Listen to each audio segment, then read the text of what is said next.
Beneath the Imperial Palace, beneath the gilded halls and towering spires that stretch toward the smog-choked heavens of Holy Terra, there is a place where even the whispers of history are sealed away. A place where the Imperium's deepest fears are locked in iron tombs, where the light of the Astronomicon cannot reach, where no prayer is heard. The dark cells, the black cells, a name seldom spoken, even by those who know of their existence. These vaults are the graveyard of secrets too dangerous to be destroyed, too perilous to be known, and too insidious to be left unguarded. Their origins are as veiled as their contents, but what little is known speaks of an unbroken vigil stretching back to the earliest days of the Imperium. The dark cells are not merely a prison. They are a containment, a ceiling, an oubliette from which there is no return. What lies within them is neither criminal nor heretic in the conventional sense. Those sentenced to execution or penance do not see these halls. No, the dark cells hold something else entirely. Things that predate the Imperium, things from the Age of Strife, from the distant corners of the galaxy where the tides of the immaterium spill unchecked into reality. Artifacts of impossible power, remnants of lost civilizations, creatures that no record should acknowledge. And yet, even the might of the Imperium does not stand unshaken. When the Great Rift tore across the galaxy, splitting reality apart, something happened within the depths of Terra. Something that should never have been possible. The locks held firm, the seals did not break, yet when the Custodes entered the lowest depths, some cells were empty. Not broken, not shattered, but simply void, their contents gone without trace or sign. Even the Custodes do not speak of what was taken. Even they do not know what now walks free. The Imperium is built upon walls, physical, ideological, and metaphysical. Some of these barriers stand for millennia, their foundations buried so deeply in history that even the High Lords of Terra may not recall why they were raised. But of all the defenses that shield the throne world, there is none so absolute, so unforgiving, as the vigilance of the Shadowkeepers. The Adeptus Custodes are more than warriors. They are the will of the Emperor made manifest, living weapons forged in his image to stand where no army could. Among them, the Shadowkeepers are different. They do not stride into battle seeking honor, nor do they bask in the reverence of the Imperium's adoration. Their charge is silent, eternal, and unbroken. They guard the dark cells. Clad in armor darker than the void between stars, their watch is one of absolute necessity. They do not protect Terra's gates or the throne's hallowed halls. They stand beneath them, in the abyss, ensuring that what is buried remains buried. Their role is not just to defend, but to contain, to keep the Imperium safe not from invasion, but from what it already possesses. It is a grim duty, even for warriors as peerless as the Custodes. To stand in the dark cells is to stand in the presence of things that should not exist. The air there is different, thicker, heavier, as though reality itself strains under the weight of what is locked away. Some vaults are covered in layers of sigils, etched in languages forgotten to time. Others are bound in psychic seals that burn the mind to look upon. The corridors between them are patrolled with a precision that borders on ritual, a cadence that has never been broken. And yet, there are those among the Shadowkeepers who must do more than stand watch. When a vault is opened, when something must be moved or tested, it is they who enter. The Shadowkeepers alone know the true horror of what the Imperium has chosen to imprison rather than erase. They have seen the remnants of humanity's past sins, the failed experiments of lost ages, the remnants of Xeno's empires thought extinct. They have stood before artifacts that hum with energies no psyker dares approach. They have faced things that whisper even through adamantium walls, whose voices linger in the silence after they are locked away again.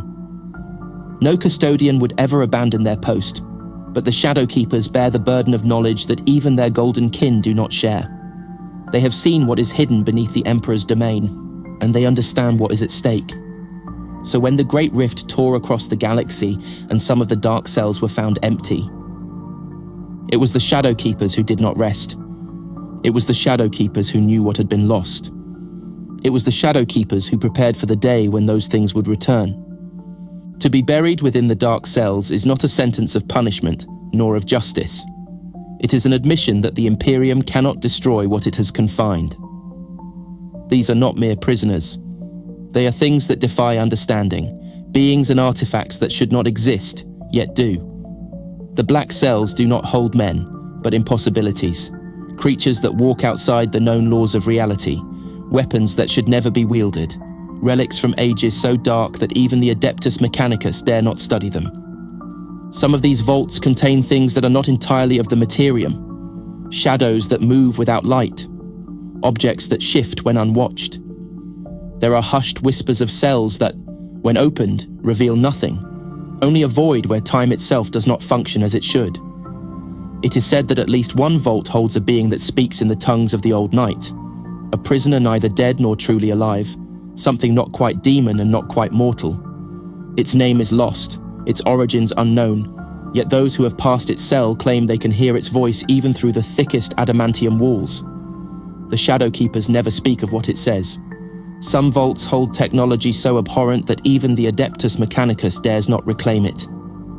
The Dark Age of technology was an era of wonders, but also of madness. A fragment of an STC that constructs weapons that adapt, improve, and learn on their own. A machine that feeds upon the thoughts of those near it, growing ever more intelligent, waiting for the moment it is free. And then, there are the relics from civilizations long extinct, the final trophies of Xenos species purged in humanity's relentless conquest. Some of these objects pulse with a strange, residual power, remnants of a forgotten empire's last days. One vault is said to hold a severed hand, grey and lifeless, its fingers still adorned with rings of an unknown metal.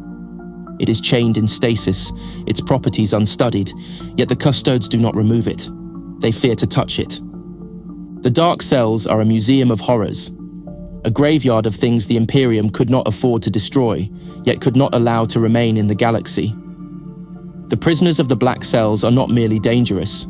They are abominations against order, against the structure of reality that the Emperor himself sought to enforce. So when some of these cells were found empty, the question was not merely what had escaped. The question was whether they had been freed. And if so, by whom? For 10,000 years, the dark cells remained sealed.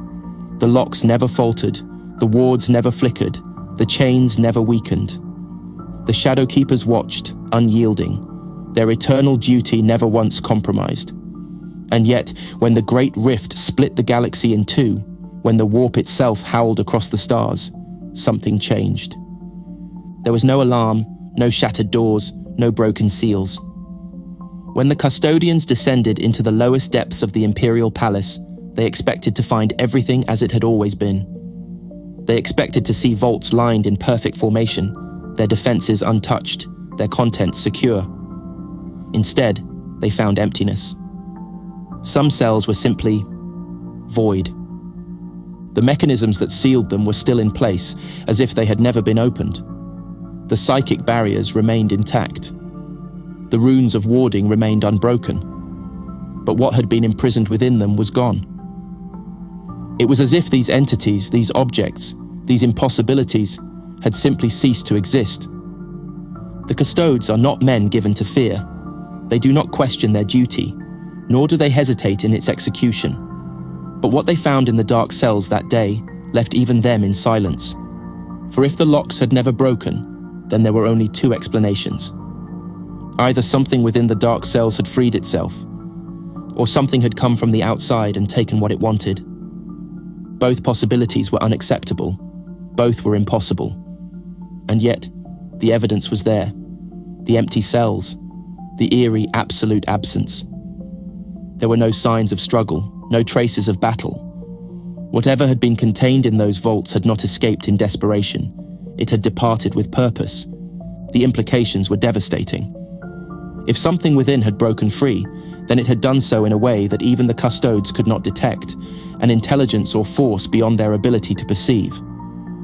If something had entered the dark cells from the outside, then the secrecy of the vaults had been compromised, and the Imperium itself did not know who, or what, had stolen from its darkest prison. The Shadowkeepers sealed the halls again. They reinforced the wards, strengthened the barriers, locked the remaining vaults as if their vigilance alone could undo what had happened. But the truth gnawed at them. Some of the greatest threats in the galaxy had been imprisoned in the depths of Terra. Now, they were gone. And no one knew where they had gone, or if they had already begun to move against the Imperium. Perhaps they were watching already. Perhaps they had never truly been prisoners at all. There is a terrible paradox at the heart of the Imperium. It rules through the suppression of knowledge, yet it is built upon the foundation of secrets. It demands blind faith, yet it was forged by the hands of a being who once saw faith as a weakness.